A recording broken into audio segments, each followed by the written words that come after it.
Hello friends, welcome to literary scholar channel. और हम paradise lost book 1 का line by line explanation देख रहे हैं। इसको इस वीक पूरा ख़त्म करेंगे एज सुन एज़ पॉसिबल, और फिर उसको नेक्स्ट वीक से हम कंटिन्यू करेंगे। जैसा हमने अपना मेरा शेड्यूल था उस तरीके से हम वीडियो डालेंगे, जिसमें लिंग्विस्टिक्स और लिटरेरी क्रिटिसिज्म, अमेरिकन लिटरेचर, ये सारे वीडियोज़ आएंगे। अभी फ़िलहाल इसको ख़त्म करते हैं जल्दी, एज सुन एज़ पॉसिबल, और फिर नया नेक्स्ट वीक से आई होप कि नया आपको फ्रेश कुछ अलग देखने को मिलेगा। तो चलिए आज का कंटिन्यू करते हैं। अगर आप नए हैं चैनल पे तो सब्सक्राइब करिए, और अगर आपको देखना है प्लेलिस्ट पैराडाइज लॉस्ट का, तो आपको प्लेलिस्ट में मिल जाएगा वो सारा वीडियो, जितना भी पड़ा है रिलेटेड टू पैराडाइज लॉस्ट, वो सारा उस प्लेलिस्ट में पड़ा हुआ है। फ्रॉम लाइन 1 से अब तक का पूरा एक्सप्लेनेशन, थोड़ा बहुत मैंने 1-2 क्वेश्चन भी डील किया था इससे, तो सब आपको प्लेलिस्ट में मिल जाएगा। तो चलिए आज का शुरू करते हैं। The rebel angel are marshalled in a battle order. अब वो मार्शल्ड किया गया है, जितने भी रिबल एंजल थे सेटन के, उनको एक बैटल ऑर्डर में उसने मार्शल्ड किया हुआ है। All in a moment through a gloom were seen 10,000 banner rises into the air. अब वो कह रहा है कि उसी पल, उसी ऑल इन अ मोमेंट, उसी पल, थ्रू द ग्लूम, ग्लूम मतलब अंधेरे में, बहुत ही डार्क अंधेरा है ना, वो हेल में है सारे फॉलन एंजल्स, तो बहुत ही अंधेरा है, और उसी अंधेरे में वो देखते हैं, उसी पल ऐसा लगता है कि 10,000 फ्लैग्स जो हैं, बहुत ब्राइट कलर के फ्लैग्स जो हैं, वो उस अंधेरे में लहरा रहा है हवा में, with orient colours waving. Orient colour मतलब ब्राइट कलर है, और वो ब्राइट कलर क्यों है?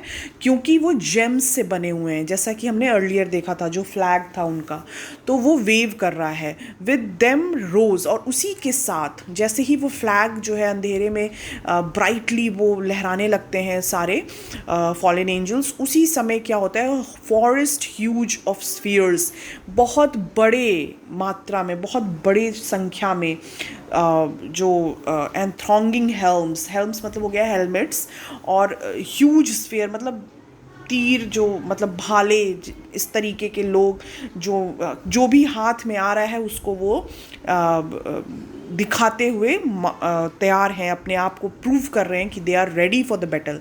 और फिर क्या होता है, appeared and serried shields in thick array of depth immeasurable। appeared and serried का मतलब होता है जो बहुत ही पास पास खड़े होते हैं, तो उनको देख के, जितने फॉलन एंजल्स हैं उनको देख के ऐसा लग रहा है वो एकदम बहुत टाइटली पैक्ड फॉर्मेशन में खड़े हुए हैं, क्लोज्ड एक दूसरे से। और थिक एरे का मतलब हो गया, मतलब शैरेड का मतलब हो गया लॉक्ड टुगेदर। ऐसा लग रहा है उनको देख के कि एक दूसरे से वो लॉक हैं, ये उनका फॉर्मेशन है, बैटल फील्ड में जाने के लिए वो उसी तरीके से तैयार हैं, ठीक है। एंड फिर क्या होता है, a thick array of depth immeasurable. और अब इसमें जो थिक एरे का मतलब होता है क्लोज बैटल फॉर्मेशन में वो खड़े हैं, बहुत ही टाइटली पैक्ड, कि उनको कहीं से भी कोई भेद नहीं सकता, उनको कहीं से भी कोई कहते हैं ना कि एक फॉर्मेशन बना के वो बहुत ही खड़े हैं, टाइटली खड़े हैं, ऑफ डेप्थ इमेजरेबल। और उनको देख के ऐसा लग रहा है कि they are ready for the battle, ठीक है। एनॉन दे मूव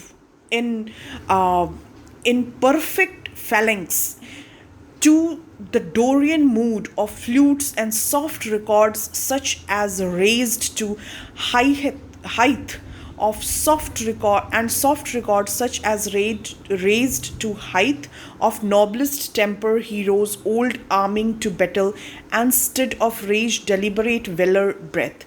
तो अब इसमें ये कह रहे हैं, मिल्टन कह रहे हैं कि anon they move स्विफ्टली, सून, जल्दी से। एनॉन का मतलब होता है जल्दी से। दे मूव, वो मूव करने लगे, ठीक है।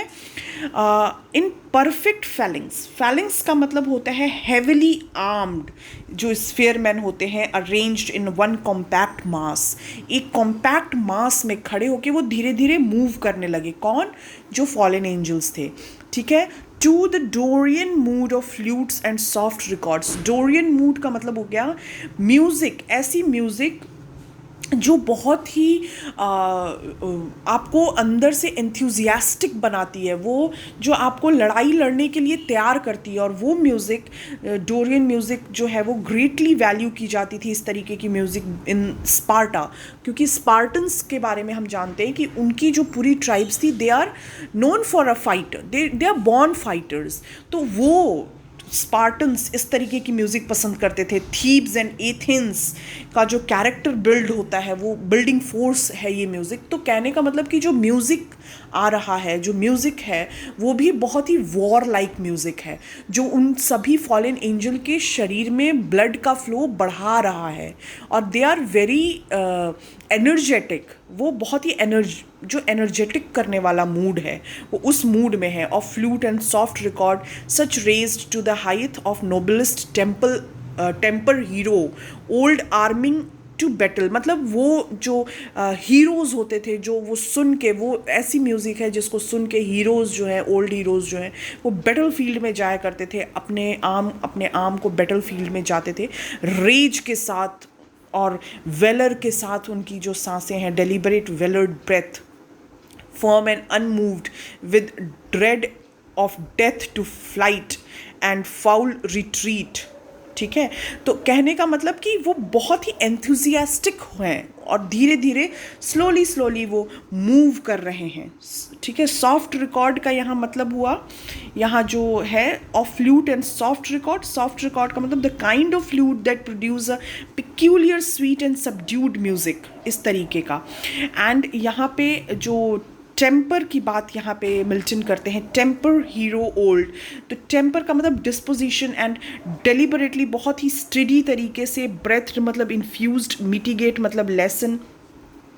तो लेसन एंड ठीक है, तो nor wanting power to mitigate and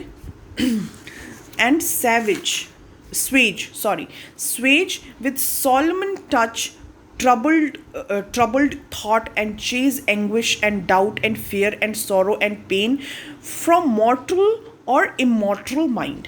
तो यहाँ पे मिल्टन कह रहे हैं कि किसी भी तरीके के उनके मन में ना किसी तरीके का पेन है, ना किसी तरीके का सॉरो है, ना फियर है, ना डाउट है, ना एंग्विश। मतलब दे आर फुल्ली प्रिपेयर्ड, उनका जो माइंड है वो बहुत ही प्रिपेयर्ड है। ठीक है, और सॉलोमन टच का मतलब होता है स्ट्रेन्स। ठीक है, वो पूरी तरीके से उस चीज़ के लिए तैयार हैं, इंस्पायर्ड हैं। ठीक है, वो फाइट के लिए पूरी तरीके से वो तैयार हैं, लड़ाई लड़ने के लिए ना परफेक्ट बैटल ऑर्डर में वो खड़े हैं और उसी तरीके की म्यूज़िक चल रही है। They are ready to fight. वो कहीं से भी उनके अंदर, आप उनको देख के ऐसा नहीं लग रहा कि दे आर नर्वस। उनके अंदर एंग्विश भरा हुआ है, doubt, fear, sorrow, pain, from mortal to immortal minds. यहाँ पे उनके कहने का मतलब ये है मिल्टन का कि मतलब कोई भी चीज़ जो उनके रास्ते में रोड़ा बने, ऐसा कुछ भी उनके ऊपर हावी नहीं हो रहा है। वो सभी चीज़ से अलग परे हटके वो अपने आप को उस लड़ाई के लिए तैयार किए हुए हैं और उसके लिए वो आगे बढ़ रहे हैं। ठीक है, फिर कहते हैं thus they breathing united force with fixed thought. वो एक साथ उनकी सांसें चल रही है और एक यूनाइटेड थॉट उनके दिमाग में चल रहा है। ठीक है, फिक्स्ड थॉट है उनका, मूव्ड इन अ साइलेंस, बहुत शांति से मूव कर रहे हैं। To soft pipes and charmed advance in a view they stand a horrid front. और वो बहुत ही आराम से सॉफ्टली मूव कर रहे हैं और लड़ाई के लिए वो तैयार है। और हॉरिड फ्रंट, एडवांस व्यू जो उनका देखने को लग रहा है, देखने से इनको देख के ऐसा लग रहा है कि उनका जो फ्रंट अपना जो तैयार किए हुए हैं, जो फ्रंट इन द सेंस आप कहें कि उनको देख के ऐसा लग रहा है, जो उनका प्रेजेंटेशन है इस तरीके का फॉर्मेशन का, बैटल फॉर्मेशन का, वो बहुत ही हॉरिड है, बहुत ही भयानक दिख रहा है। Of dreadful length and dazzling arms in guise of warrior old and with ordered spear and shield awaiting what command their mighty chief. अब वो बहुत ही बहुत लंबी कतार है, मतलब उनको जो बहुत दूर तक ये फैले हुए हैं, ये जो सोल्जर्स हैं, ड्रेडफुल लेंथ है इनकी, dazzling arms in guise of warriors old, ऐसा इनको देख के लग रहा है बहुत बड़ी सेना सेटन की जो है वो बढ़ रही है, बहुत दूर तक फैली है इनकी इसकी ये सेना, और सब जो हैं वो वॉरियर की तरीके से साउंड कर रहे हैं, और उनके हाथ में उनका स्फेयर है, उनका शील्ड है, एंड वो सभी वेट कर रहे हैं कि उनका जो चीफ है सेटन जो है उनको क्या कमांड करता है, had to impose, उनको देता है। he through the armed files dart his experienced eyes, अब यहाँ ही जो है ये सेटन को कह रहा है। सेटन जब इस तरीके के अपने फॉलोअर्स को देखता है तो वो अपनी नज़र, एक्सपीरियंस्ड आइज, ठीक है, वो ध्यान देता है, ठीक है। डार्ट हिज एक्सपीरियंस आइज मतलब वो बहुत ही ध्यान से उस पूरे फॉर्मेशन को, अपनी सेना को देखता है, ठीक है। Soon traverse the whole battalion view, और एक ही झटके में वो सभी जितनी भी बैटेलियन है इसकी आर्मी की, जो जो टुकड़ियां हैं, वो सभी के फॉर्मेशन को बहुत ही पिक्यूलियर तरीके से देखता है कि हर चीज़ ठीक तो है, कहीं कोई कमी तो नहीं है, इनके फॉर्मेशन में कहीं कोई कमी तो नहीं है। वो उस चीज़ को बहुत ही ऑब्ज़र्व कर रहा है इन अ मिलिट्री वे, और मतलब उसकी जो आँखें हैं, उसके रैंक्स जो उसकी आँखें हैं, वो एक एक करके होल आर्मी को वाइड और तरीके से उसको परसीव करती है, देखती है। तो the whole battalion view their order due their visages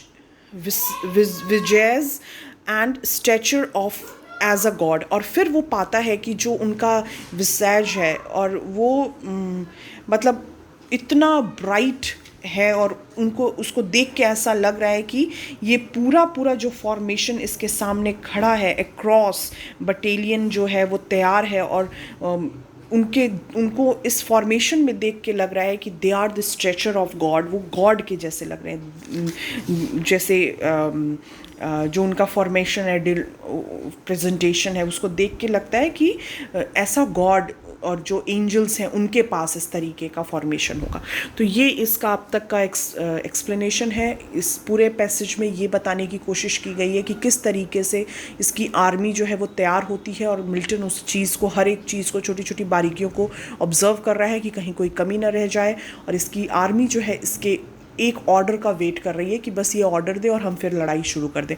तो यही कुल मिला के इसका एक्सप्लेनेशन है। आई होप कि आपको क्लियर हुआ होगा। अगर कुछ डाउट है तो आप कमेंट सेक्शन में पूछ सकते हैं, एंड कोशिश मैं कर रही हूँ कि इसको जल्दी से जल्दी ख़त्म किया जाए।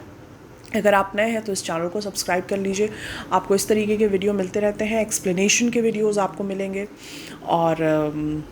और भी अगर कोई चीज़ का आपको एक्सप्लेनेशन चाहिए लाइन बाय लाइन तो लेट मी नो, मैं उस पर फिर काम करना शुरू करूँगी।